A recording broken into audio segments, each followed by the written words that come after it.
Hi, my name is Jason Lupton, and this is my final assignment for FTE-217. Today's date is December 20th, 2025. As I think back on the 8 weeks of this course and all the other courses that I have attended at Sonora Desert Institute, I realized that I did know quite a bit about firearms, but there was quite a bit more that I did not even begin to think about.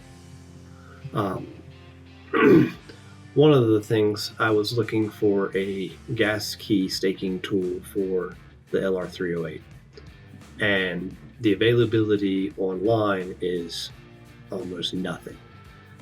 But in the discussion, I believe it was James actually told me that using a mill or a lathe, we can hone out a AR-15 gas staking tool to fit the LR308. And I'd never really thought about it that way. It makes sense, because the gas key is going to be roughly the same size, but I had not considered doing it that way. And it may be something that I address in the future. But all of the information provided by not only the instructor, who was great at his job, but the fellow students in the discussion boards, I found quite valuable. There's lots of different information out there. Some of it agrees with the information provided by Sonora Desert Institute, but there's also lots of experts out there that disagree in some aspects. We were taught that the headspace for AR-15 is similar to a 5.56 NATO. And Chad Albrecht from the School of American Rifle disagrees. He says that the headspace gauge for a 223 is 1.4636 ten thousandths. I'm sorry, 100 thousandths. But the 5.56 is 1.4646 hundred thousandths.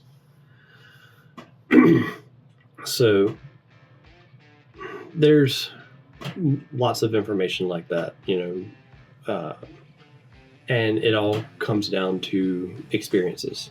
I know that different manufacturers have different tolerances and things like that. So the best thing to do is to utilize all the information that you find out in the firearms community to better inform yourself. And you'll find that you agree with some, you don't agree with others, and sometimes you'll have your mind changed. As a person who's spent my entire adult career as a mechanic, I know that not only in mechanics but also in gunsmithing, there's more than one way to do things. The biggest thing we need to take away is ensuring that whichever way we decide to go, that we are practicing safety, ensuring that the firearm is safe to use for customers and ourselves. So there is more than one way to do things, but we also have to keep in mind that we need to keep safety in the forefront. I plan to continue learning not only at Sonora Desert Institute, but also through different schools and talking to gunsmiths. There are a couple around here that I have built a relationship with over the past 2 years. And they're all willing to share information. So for the most part, I think I'm going to focus on the Handgun Specialist Certificate of Firearms Technology through Sonora Desert Institute, mainly because I do not have much experience with modern handguns. But I also want to focus more on hand-carved stocks.